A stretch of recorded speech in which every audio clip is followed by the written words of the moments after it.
Welcome to Middle Age Can Be Your Best Age, the show designed to help make middle age your prime time of life by defying the notion that once you reach 40, 50, or even 60 years old, your crowning achievements are all behind you. Regardless of whether you're just approaching 40 or are firmly entrenched in your middle years, it's time to launch your very own personal journey toward a joyful and purpose-filled second half of life. Each week, host Roy Richards, an expert on midlife renewal and author of A Midlife Challenge, Wake Up, will discuss the challenges common to middle age and help guide you to a brighter tomorrow. Now, here's Roy. Well, hello and welcome to Middle Age Can Be Your Best Age. You know, we're in the third week of the new year, so let's talk about resolutions and how many of your well-intended resolutions have you already broken. You're right, it's none of my business, and I won't ask you again. But just because we're well past January 1st doesn't mean you can't make new resolutions today, or for that matter, any day of the year. In fact, this very day or any day can be your new beginning. And if, like me and almost everyone else, all of your new year's resolutions were positive actions on your part, like I'm going to drop 15 pounds, I'm going to quit smoking or some other bad habit, and make at least 3 new friends over the next 6 months, or pursue that hobby or recreational activity you've always wanted to try. But here's a surprise. Today's guest, Jennifer Cochern, suggests a highly different type of resolution. She tells us to start the new year by resolving to say no more often. And let's admit it, most of us often feel like we have to say yes to do things we don't really want to do, or to assume obligations we're uncomfortable accepting or aren't very good at. But after all, we don't want to offend family members, in-laws, or close friends, or even that kind but persuasive lady or gentleman on the phone asking us to contribute your time or money to a good cause. And sadly, it's so easy to start feeling angry and resentful when we continually accept obligations that we don't feel good about, not to mention the stress that surely builds up when we are stuck with too much to do and not enough time to do it. And Jennifer Cochern is here to discuss setting of worthwhile boundaries, what they are, how to create them, and how to keep them in place without severing or straining relationships with those folks who matter the most. And here's Jennifer Cochern's biography. She's a writer, seasoned counselor, and trained energy healer. She's worked with hundreds of clients to promote personal growth, healthier relationship skills, and belief in self. And she's author of the acclaimed 2017 book, Alignment, Move from Internal Chaos to Clarity. That sounds like a good tactic. And she resides on a ranch in Homedale, Idaho, with her partner Malcolm and their many animal friends. And hello, Jennifer, and welcome to Middle Age Can Be Your Best Age. Hi, Roy. It's great to be here. Thanks for asking me on the show. Well, as a seasoned personal counselor who has worked with hundreds of clients, can you begin by telling us what personal boundaries are and how a listener who says yes too often can go about creating them? Yes, I can. So personal boundaries are, they're like a filter. So we only get to being able to set a boundary when we know how we feel about something or what we're thinking about something. The boundary doesn't show up on its own. It's part of a bigger system. So if somebody asks me a question and immediately I think, oh, no, I wouldn't want to do that. And then I have a feeling that kicks in that says, oh, you know, maybe that's going to make me feel guilty. Ooh, okay, now I'm having a conflict within myself. Sound familiar? Yeah, it sure does. So the boundary, like I say, it doesn't come out on its own. So other people might be able to tell, oh, you're not setting healthy boundaries. And yet most people are not sure exactly how to get there. You know, like they don't have an understanding of how the system works, which is really what the book is about. Yeah. My book Alignment was from my own experiences of feeling that internal conflict and how the heck do I get out of this and feel, you know, be honest with myself and trust that it is important for me to say no when I immediately think the word no in my head. So many times when I'm asked to do something I don't want to do, the immediate thought that comes to mind is, how do I get out of this? Right. And there are some people that is their knee-jerk reaction, is to say no. Yeah. Lots of my clients have identified that in themselves, that they will always say no first. And that's just it's like a default state. Yeah. Okay, but not everybody's like that. There are lots of people who will say yes without even thinking. They want to be helpful and pleasing and make the other person happy, right, by saying yes.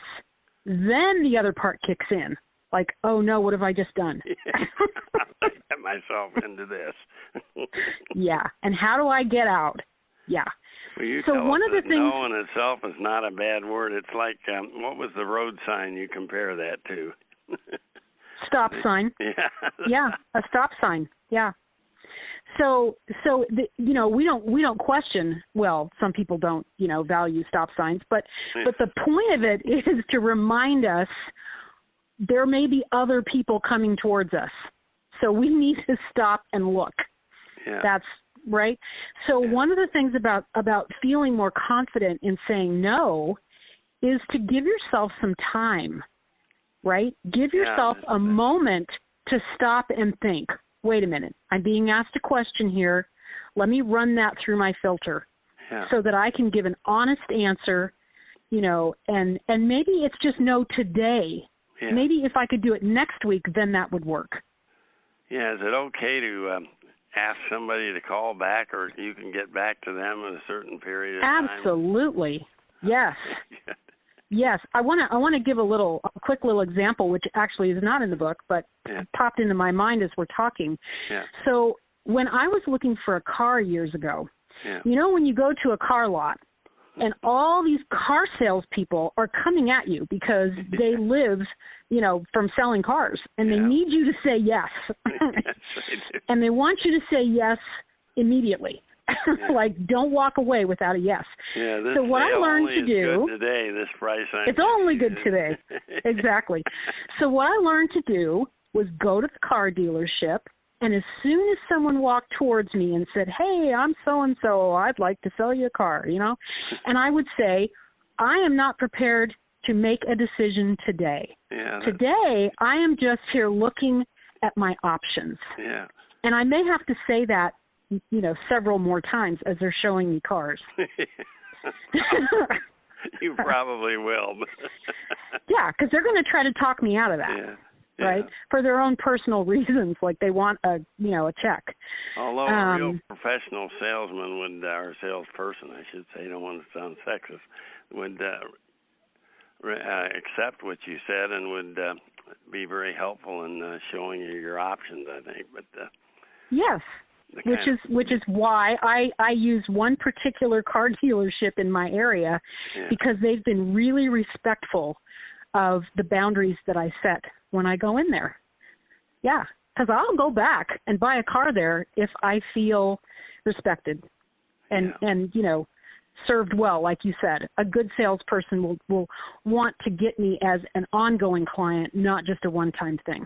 Well, can you please give us an example of a boundary that a typical socially oriented person of middle age may want to set for themselves? What's an appropriate boundary that we might Oh, my gosh. A broad question. So many. Okay, so we talked a little bit about boundaries around time. Yeah. Right, so some people like to do lots of things like in the first part of the day up until about noon. Okay, that's like their best energy. Yeah. So maybe in the afternoon, not so much. That's kind of like their nap time. That's when they want to have downtime. Okay? So learning, again, it comes back to knowing yourself.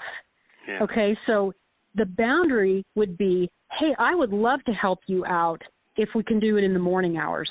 Oh, that's but once I get to 2 o'clock, I'm not really much help.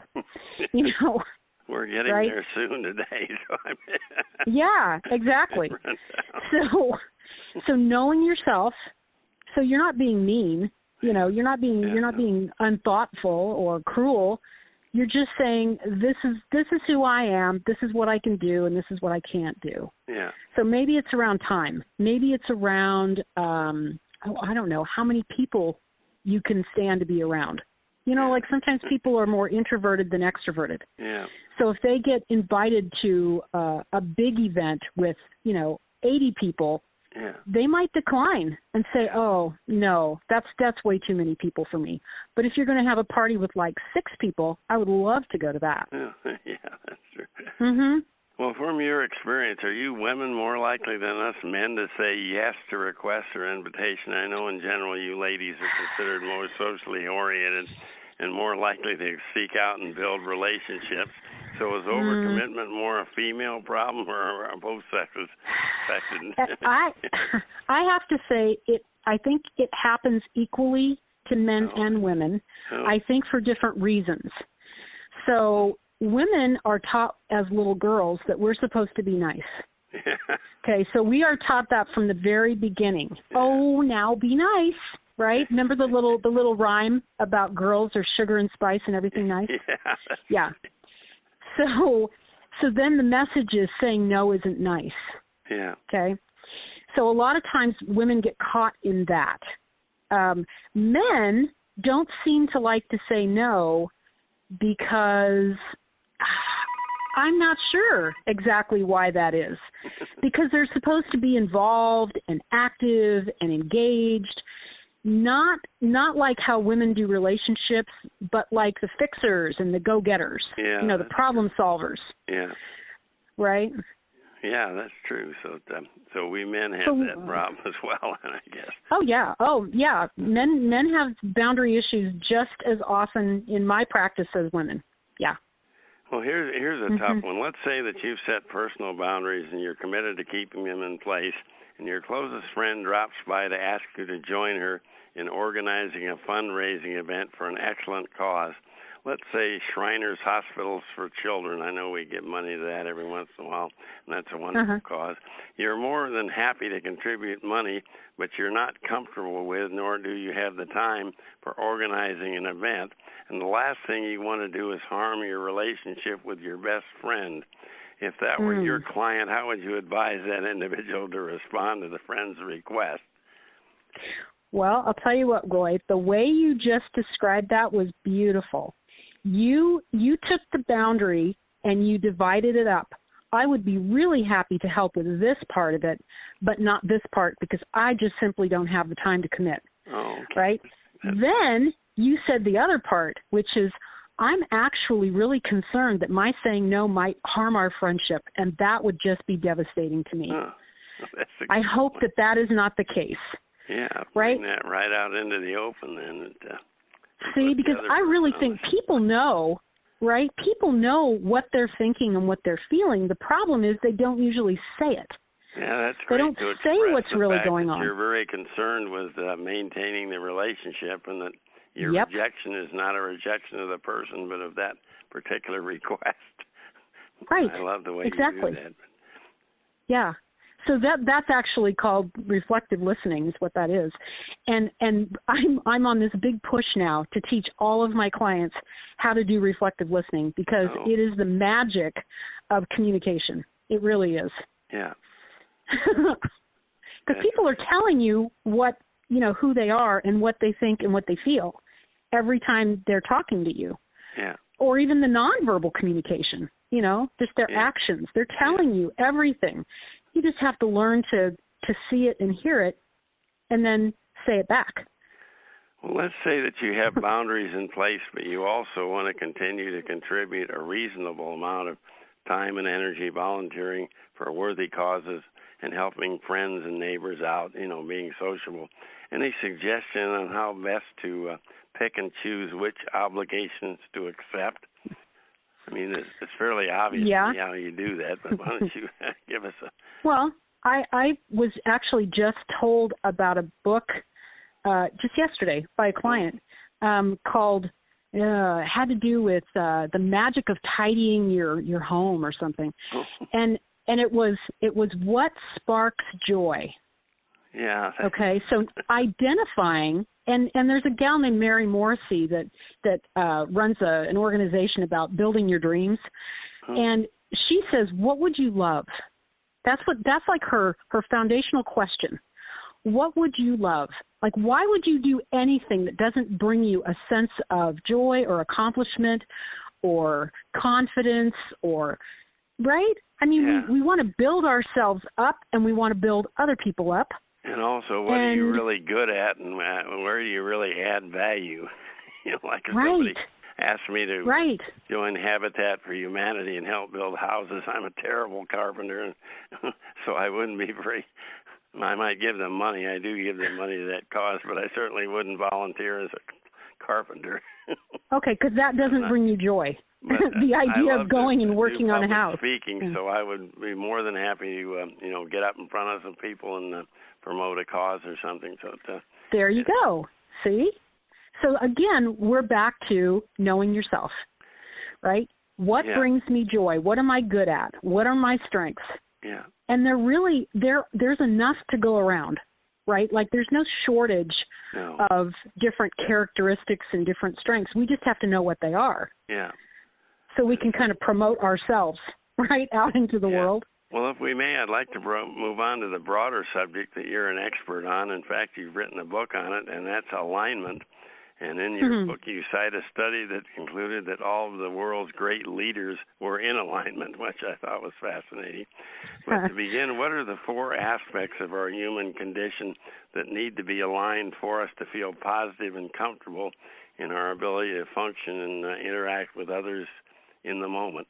What are those 4 aspects that we need? Those 4 aspects, the things we all have, our thoughts, our words, our feelings, and our actions. Yeah. And in any given situation, if you can identify how to line those up so that they match, you're good to go. Yeah. But it may not happen in a minute. Sometimes it takes me weeks to get aligned on something. Oh, wow. Okay, because it's very difficult. Yeah. Well, you cite several signs that warn us that our lives are out of alignment. Can you give us a few of these signs? I know they hit home to me, but... Yeah, I mean, disease shows up. So when I think of disease, I think of dis-ease, if we divide the word up. Yeah. So a sense of feeling off, like you just... It's that internal, maybe you don't even know it's internal conflict at the time. Yeah. You just don't feel good. Yeah, that's a good one. Yeah. But disease actually, like medical disease, actually shows up much later than the more subtle signs of just not feeling right. Yeah, or unhappy, right? Eventually, if you feel unhappy enough, you'll probably have some kind of disease that comes along. You also raise a very good point of the tendency to blame others or something beyond your control for everything that's wrong in your life rather than taking personal responsibility.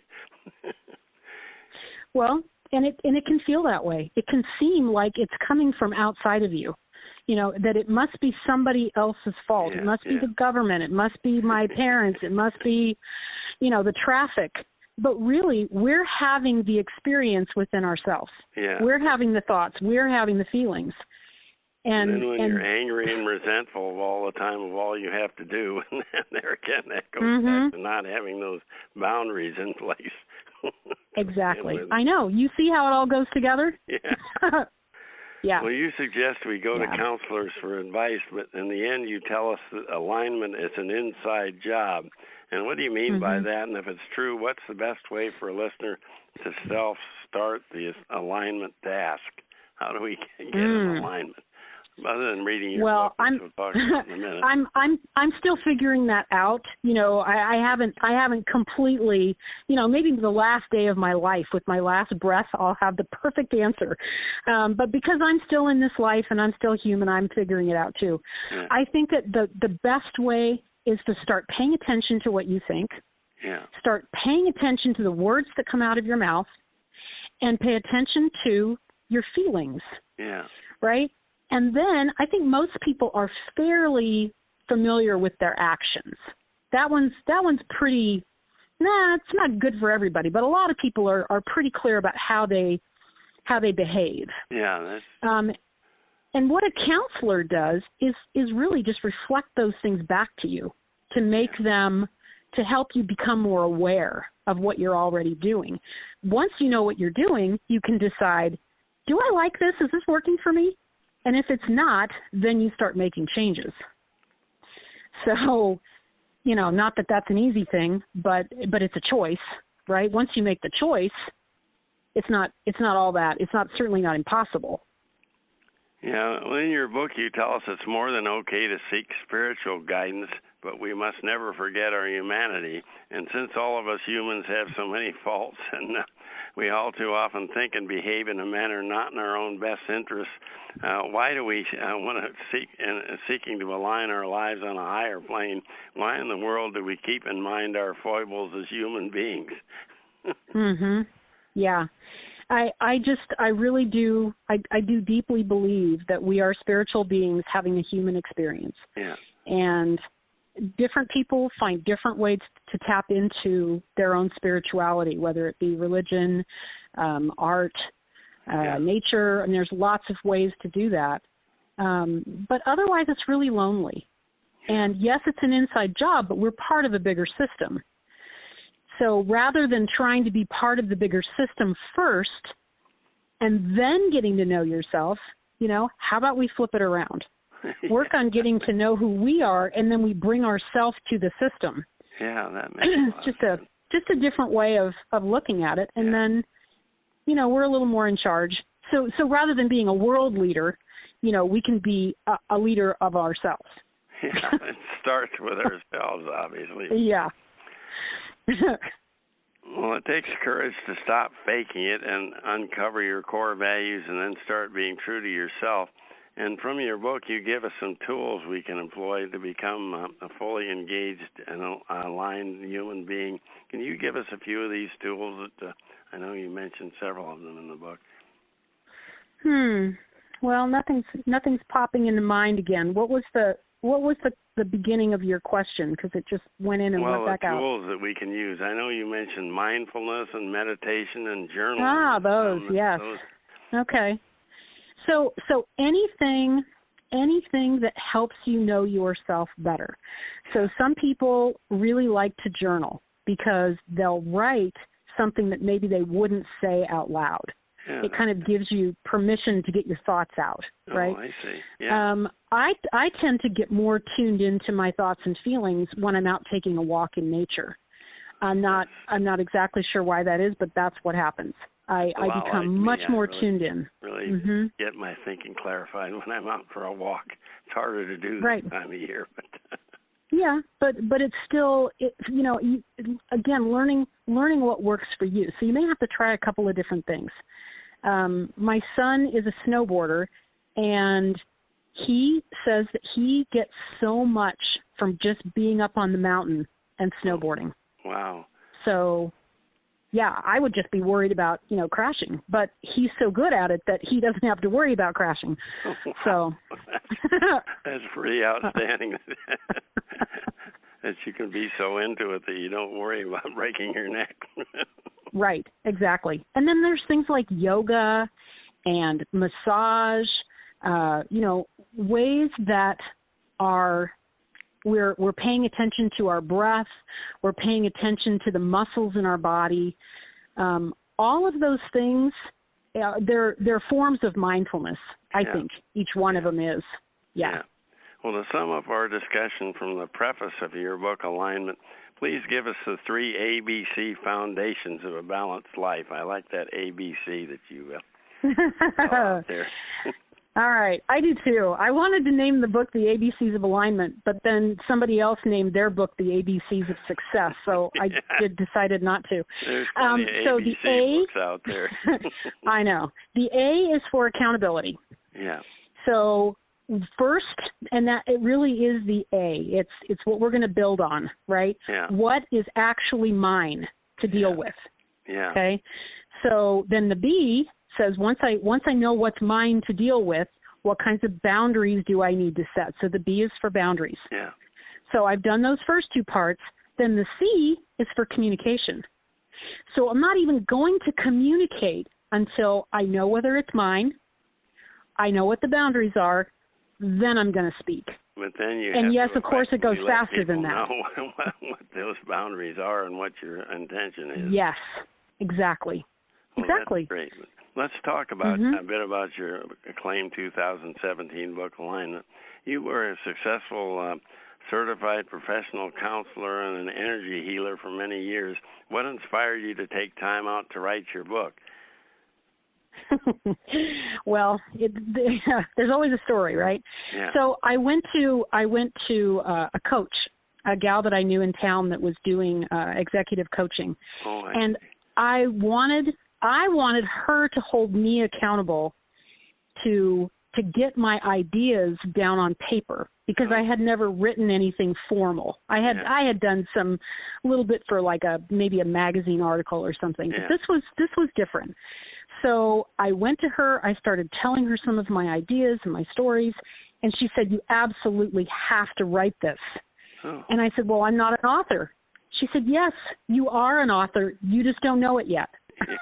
So that really motivated me, having someone else recognize that in me, and then to meet with her every week where she would hold me accountable. Oh, that's great. And say, "What did you do this week?" Yeah. That's great. Well, if you had one goal for a reader to take away from your book, what would you want a reader to take away from it? The importance of getting to know yourself. Yeah. And learning to respect that self. Yeah, it's so important that you can attempt to do all kinds of things for others, but until you know yourself and really love yourself as a person and what you're capable of doing, you're really not going to help other people that much. I think I agree. All sort of goes together, doesn't it? But yes, where's the best place for our readers to go to preview and purchase your book? My book Alignment is available on Amazon.com, and it's also available through BarnesandNoble.com. Oh, I see. Yeah, I found it there. But well, I know you from the internet. You also have an active practice as a therapist in the Boise, Idaho area. But do you accept clients by phone or over the internet, or do we have to travel to Boise to get counseling? How does that work? Well, that is part of my 2019 plan. Oh. I am putting together an online workshop that will allow people to work with me from a distance. Because not everybody's going to come to Boise, Idaho. I realize that. So I've got to expand my reach out into the world, since until other people learn the alignment model, I guess. Yeah. Well, that's great. So, will you keep? Where is a website we can go to keep in touch and find out about that workshop when it's ready? Do you have a JenniferCochern.com, and it's spelled JenniferCochern. Your brain will tell you that ERN is wrong, but it isn't. That was my first thought. Mine too, the first time I saw it. Yeah, that can't be right. No, it is.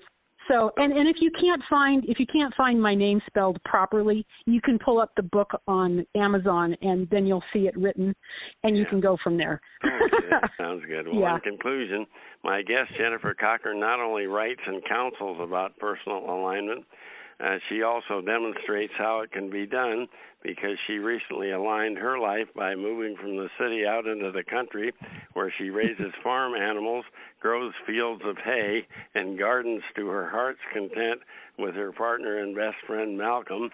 And at the same time, she hasn't abandoned her life's work as a counselor and healer. And only a year ago, last July, she released her inspiring book, Alignment. And I'm certainly you'll agree from listening to her that Jennifer's life today is full of joy, purpose, and a favorable outlook on today and tomorrow. And if so many at middle age you're frustrated with where you are today, suffer from frequent bouts of anger and resentment, or are fearful of the future. It may simply be that you're out of alignment with that wonderful, unique, one-of-a-kind person you were created to be, and maybe you don't even know that person. I'm also, I'm certain that Jennifer would agree we don't all need to move to the farm to capture the inner essence and to assume full responsibility for aligning our thoughts, feelings, communication, and behavior with our core beliefs. And here's a couple of great resolutions for 2019. Resolution number 1, less yes and more no to demands on your time, resources, and energy, and dig yourself out from the stress and debilitating drain of trying to undertake everything others want you to be and do. And resolution number 2, purchase Jennifer Cochern's great little book, Alignment, as your roadmap to a joyful yet productive life, including those ABCs, accountability, boundaries, and communication. And thanks a million, Jennifer Cochern, for joining us today. Happy New Year and continued success with your book, your counseling, and living and loving every minute with your animals and your partner on the farm. Thank you so much, Roy. Well, Jennifer Cochern's thoughts make a ton of sense to me. Align your life and be ready to say no more often so you can enjoy a relaxed, in-balanced life that we all deserve and all crave.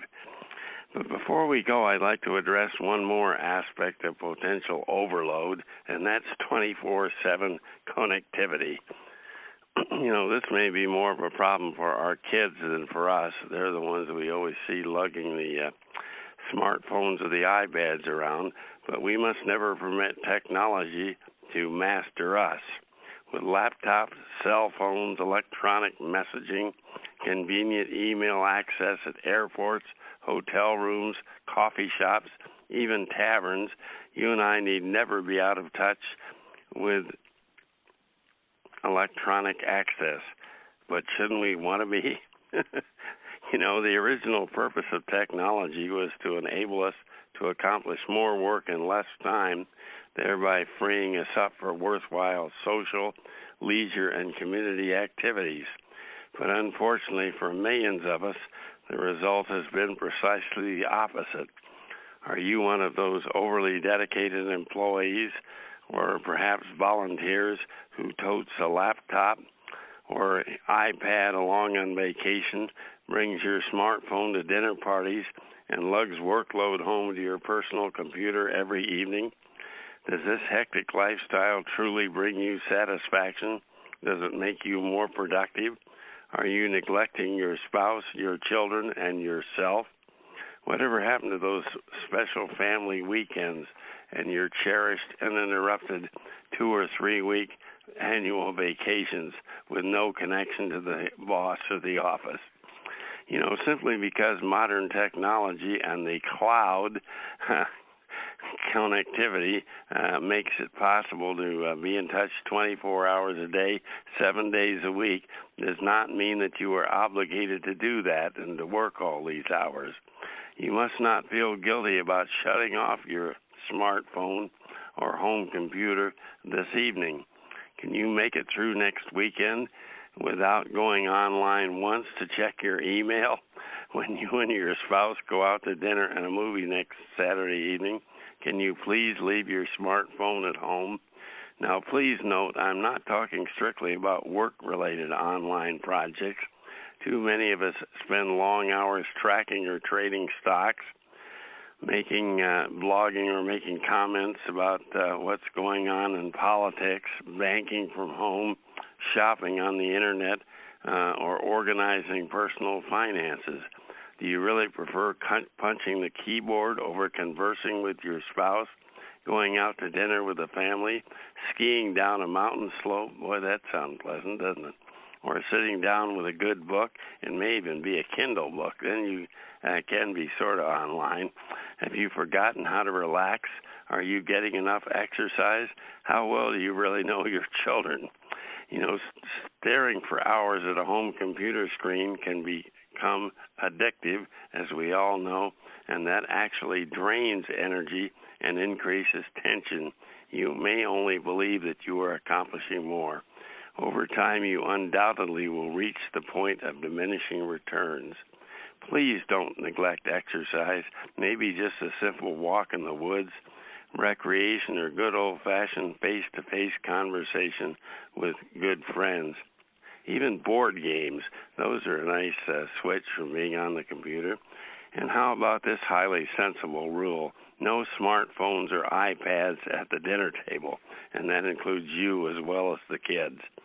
Try this experiment. How about shutting down your home internet access 3 or 4 hours every evening? You may rediscover just how relaxing yet reinvigorating it can be to just get along and talk with the family, get reacquainted with what your spouse and kids are up to. Or how about going out this spring for some miniature golf or a baseball game?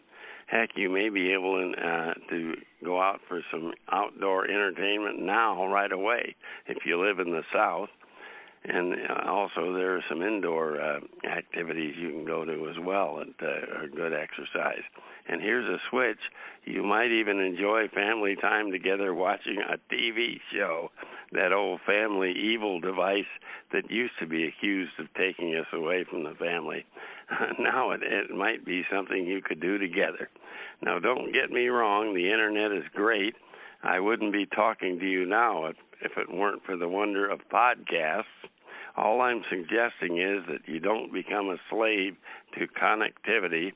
Although our kids are grown and gone, my wife Gloria and I still have wonderful times together, just the two of us, sitting around the fire listening to music on the record player. Remember those? Or the old vinyl? Well, they are sort of coming back, aren't they? Or just talking about what's going on with ourselves and with the world around us. We also have a great time several days a week going out to lunch or dinner or to the local mall and leaving the smartphone at home. We always do that. Well, that's our program for today. Tune in next week when we'll talk about your most significant, important resolution that you can make this beginning of this new year, and that's reclaiming self-love. It's so important that you love yourself before you can really love anyone else. That's it for today on Middle Age Can Be Your Best Age. You've been listening to Middle Age Can Be Your Best Age, hosted by Roy Richards, an expert on midlife renewal and author of both A Midlife Challenge, Wake Up, and Wake Up, Captain and Crew, Restart Your Engines. You can learn more about Roy and his Middle Age Renewal Training System by visiting his website, middleagerenewal.com.